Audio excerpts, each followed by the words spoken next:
Lace, this is Mike Gravel.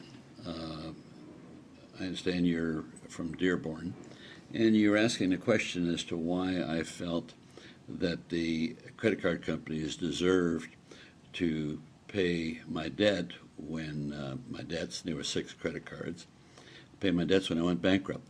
Well, first off, I went bankrupt because I had just gone through a bad health year, and we weren't sure what the liabilities would be with my wife from the foundation.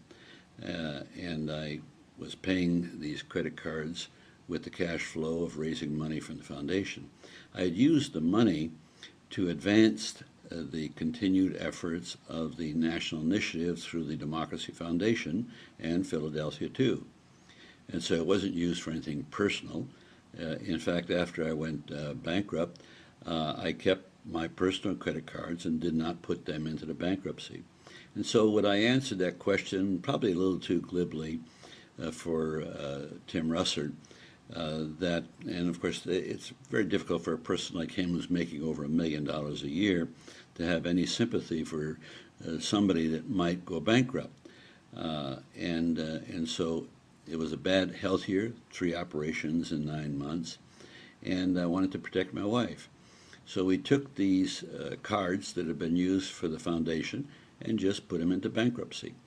I'd not spent any money personally. In fact, I've impoverished myself over the years supporting the Democracy Foundation in order to empower you to become a lawmaker.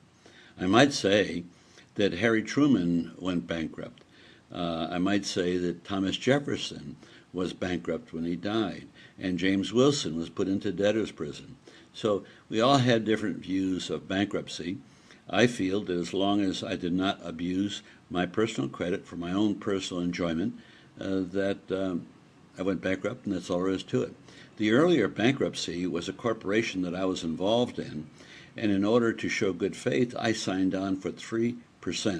And so when that corporation went under, and of course you have to appreciate that almost anybody who's a multi-millionaire or a billionaire has had business enterprises go broke. They just spin it off, and that's the end of it. I made the mistake in a naive fashion of signing on for 3% to show good faith. And so when that corporation went down, I was pulled through the rat hole and wiped out personally from what net worth I had at the time.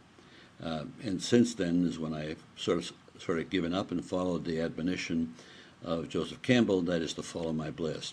I'm very happy. I don't own any property, and I'm doing what I think is important, and that is to change the paradigm of human governance and LACE to permit you to become a lawmaker. You may not want to be, but if you do, then you can have a say-so over the laws that affect your lives.